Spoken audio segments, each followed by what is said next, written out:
Hello and welcome to this episode of Cosmic Crow Tarot, where today I have the idea of doing a reading with not one, not two, but three different Deviant Moon Tarots.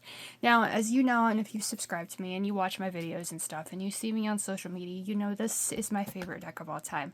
I love Patrick Valencia's work. Cannot wait till that Deviant Moon Oracle comes out. You know, I'll be reviewing that. I'll be talking about that and everything. But today, I've never tried this before, and I'm really curious how it's going to work. So we've got the three different decks here. They've all got the same illustrations. They're all just slightly different. Let me show you what I mean. This is the borderless, and this is the one that I got first because, well, borders, I wasn't really into borders when I first started reading tarot. So I saw this and I absolutely fell in love with it. Like, the illustrations on this deck are just out of this world. I notice every single card that I show you right now is reversed. We're going to flip it around because I just pulled it out of the box incorrectly. But there you see those illustrations. They're right there in your face. Very much borderless. Now the bordered edition is this one right here. This is the last one that I got because I did another video, you might have watched that one, that I found this at a Barnes & Noble sitting on the shelf. It was already opened, like there was no plastic or anything around it. It comes with its own tarot spread and everything, so it's really cool. I think this is the first one that he created, and here's the cards in this deck.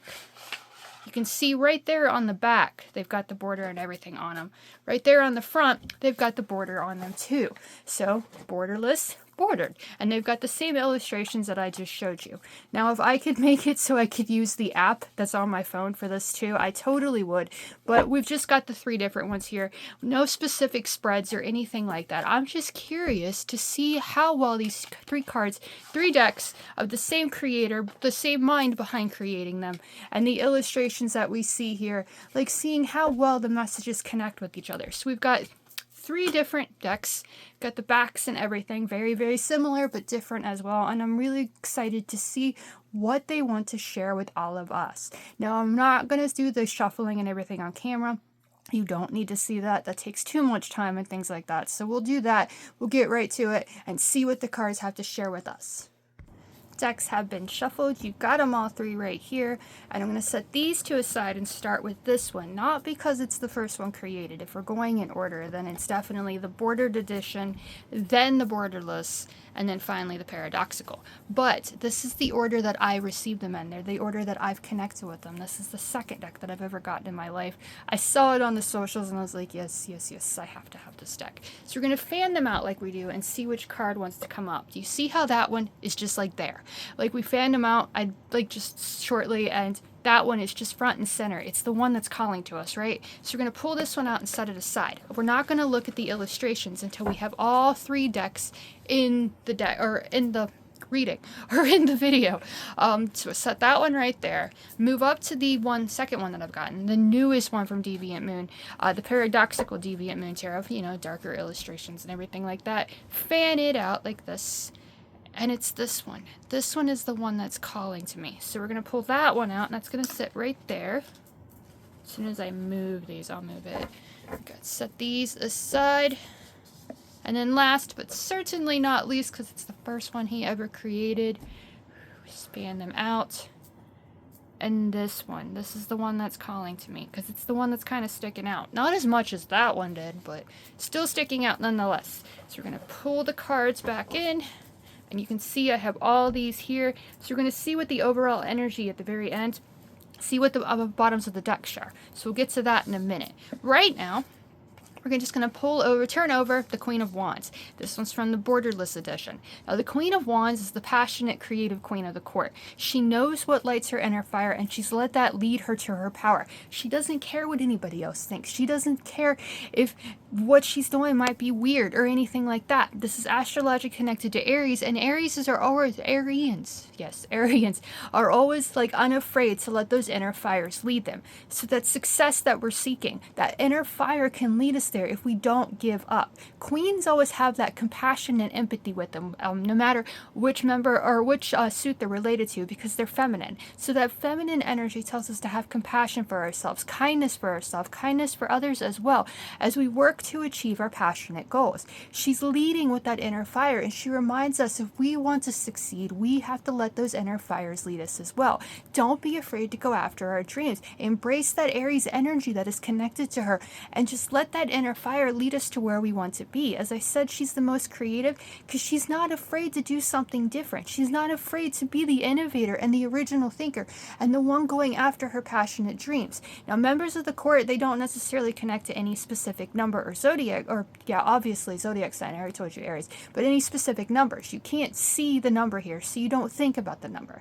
But the members of the court all have their specific numbers if we just see them as the next step after the 10, the completion of the numerical order. So the queen would follow the knight, who would follow the page. 11, 12, 13.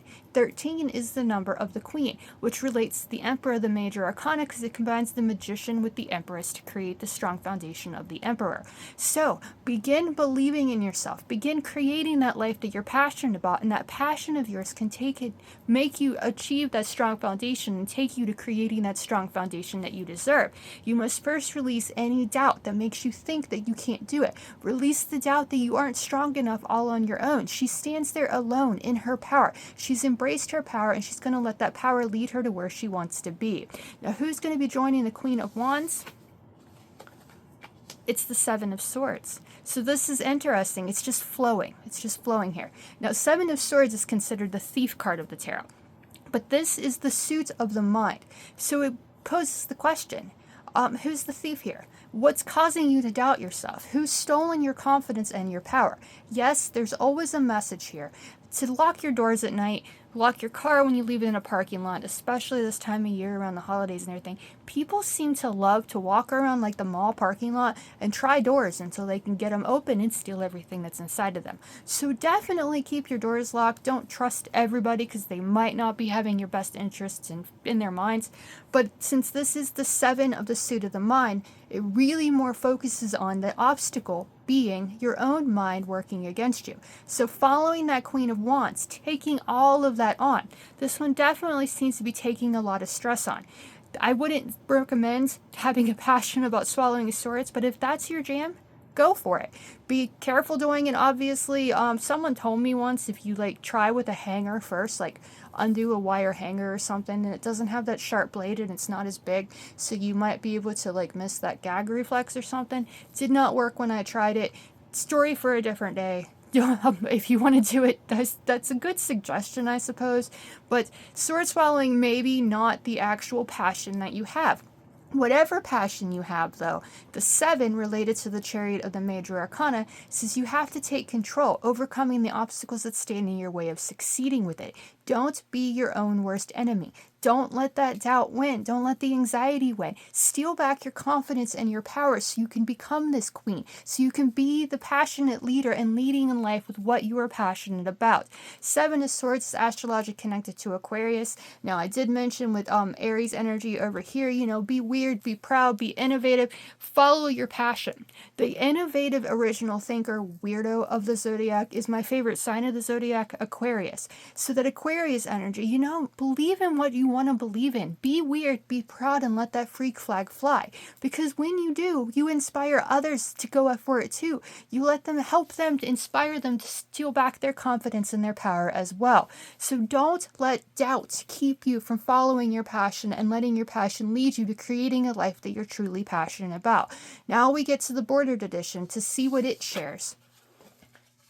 And it's right there with the King of Swords, who's also astrologically connected to Aquarius. So this is really interesting. We have 2 Aquariuses right there and 1 Aries. Both of these tell us to excuse me, I get into these and I start getting tongue-tied. But the Queen of Wands, that's the Aries energy. That's passion. Not being afraid to take that leap into the unknown. Not being afraid to start something new. Both of these cards following that, though, despite the fact that they're Aquarius and they say original thinking, be weird and proud, freaky. I should have done this because that's, live long and prosper, Vulcan energy with the King of Swords. But we have to have logic as well. Just leading with passion and fire can make us lose sight of the important things and make us, not pay attention to the details and everything that we need to. So the King of Swords following that 7 of Swords and with the beginning of the Queen of Wands says if we want to lead passionate lives, we need to think logically about it too. Lead with logic as well as inner fire. Think love and logic. They go hand in hand, but we have to be, we have to let our minds lead us as well as our fires and our hearts. So the more logical we are about our ideas, the more logical we might be about maybe it's not a good idea to swallow swords or something like that. The more logical we are, the more success that we're going to find. Now, as I said with the Queen of Wands, she's 13, so she relates to death of the major arcana and letting the doubt die, stealing back our power. The King follows that Queen in the sequence, so he's 14. He's temperance of the major arcana that follows death in the major arcana sequence. So 1 and 4, that combines to make 5. Magician, combining with that Emperor to give us the Hierophant. Applying that knowledge, connecting to temperance, it's applying that knowledge of the past, all those times we had that doubt, what can we learn from that? When we doubted ourselves, when we stole back our confidence, there's much to learn from those experiences of the past. The experiences of the past might be what we need to give us that logic we need to succeed at whatever we're passionate about now. So the King of Swords appearing with all of these, there's definitely a message here. Be kinder and more compassionate with yourself, but let logic lead as well. And then steal back that power. Don't let others steal your confidence. With that 7 of Swords sitting in the middle, I get, and the court cards and everything here, I get this feeling this could be as well, connecting to other people, watching other people succeed, watching that logical person just take control and everything seems to go their way, watching that passionate female or that passionate leader that's just like everything she does turns to gold. When we just compare ourselves to those people, we are stealing our own power. We're letting them fill us with doubt and anxiety and making us think that we can't do it too, but we absolutely can. We absolutely can be just as successful and lead completely passionate and logical lives when we steal back that power and believe that we can. So don't just compare ourselves to the ones already leading. Take back our power, take back our confidence, and drive our chariots and overcome the obstacles that stand in our way of becoming these people ourselves. So that is the message from these 3 decks, and I feel it's very, very empowering and inspirational, which is what I always strive to achieve, and it's interesting how they all came together. It's definitely making me think, the sword suit, the man, the Vulcan, like I said. Can I do that? Yeah. The Vulcan, as I said, always being logical. Be logical with yourself. Believe that you are worthy of succeeding too. Stand in your power and your confidence and let that inner fire lead your way, but let logic be a part of it as well. So I'm going to set all 3 of these back on their decks up here. And we're going to start back with the Deviant Moon Borderless Edition and see what the bottom of the deck shares. There's the world. The world is at the bottom of the deck in the borderless edition with that success and feelings on top of the world. You stole back that confidence. You embrace that Queen of Wands. You have that creative potential and power, and you're letting that inner fire lead you. This can be yours. See it as the law of attraction, see it in your mind's eye where you want to be. Focus on the good and the positive, and you're going to find more good and positive. Astrological correspondence to the world is Saturn. Saturn is the planet of responsibilities, routine, discipline even. So know that you have to have a little discipline, but have these routines and everything set up so you can find that feeling of being on top of the world and the success with it. 21, that's the High Priestess and the Magician combining to make the Empress. Instead of the 1 and 2 combining to make the Empress, action then thought process, the world says think everything through before taking action perhaps, and you're going to create that success and wealth and feelings on top of the world that the world promises. The potential that it holds. Now for the paradoxical version, there is the Star. No majors there in the actual reading with the 3 cards of these bottoms of the deck. 2 out of the 3 so far have those major arcana energies, You can have that world. You can feel successful when you stop comparing yourself to everybody else and steal back your power and your confidence and overcome the obstacles that stand in your way. The Star is here to tell you you are the star of your story. Your life is what you choose to create. Her astrological correspondence is Aquarius, just like that King of Swords, just like that 7 of Swords we saw. So she reminds logic can help you be the star of your story as well. In the major arcana sequence, the Star follows the Tower. Everything might seem lost.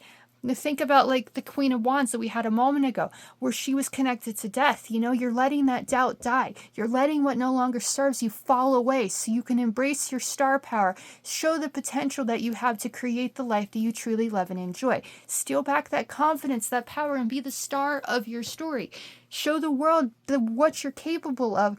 And be the inspiration by being proud and weird and your freaky original self, so you can inspire others to do the same. So you want that world, you want to be successful with what lights your inner fire, you want to have a logical life as well because it just makes logical sense to you. You have to embrace that star within. You have to let go of whatever's holding you back. You have to be weird, you have to be proud, and you have to let that star lead you to where you want to be, because you are the star of your story. And when you let that star shine within, then you inspire others as well.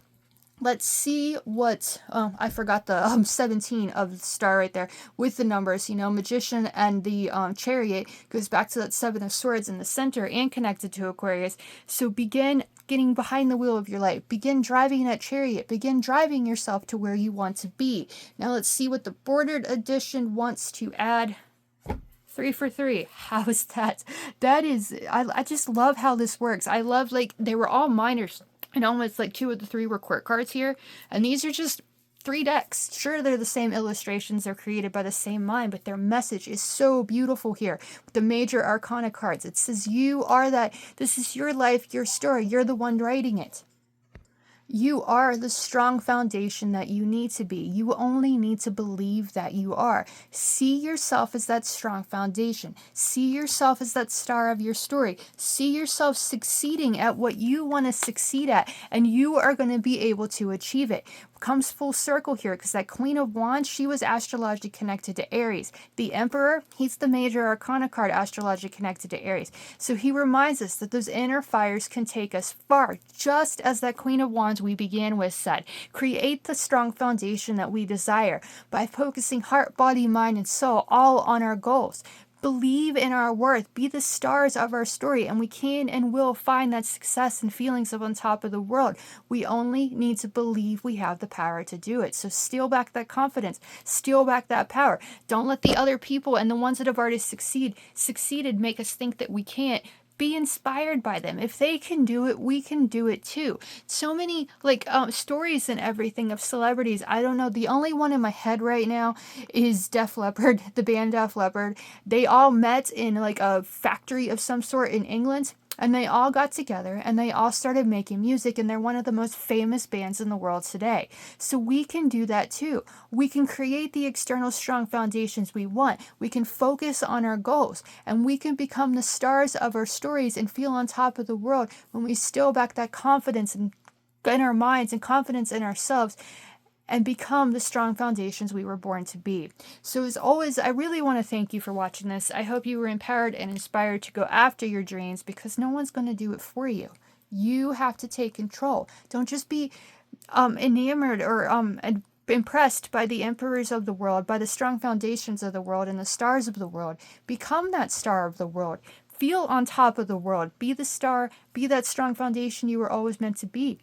Just trust yourself above all. Everything that you do, steal back that confidence and that power by taking the doubt out of yourself and overcoming the obstacles that stand in your way of it. Again, as always, I want to thank you for watching. I hope you enjoyed this. If you want a reading with any of these decks, with all of these decks, that perfectly available, you can always message me on either of the socials, comment on this video, or book one directly on my website. All of that is available, and all of that is in the link below. Again, thank you for watching. I wish you the best in everything you do. You can do anything when you put that mind to it and be the star of your story and see yourself as that strong foundation.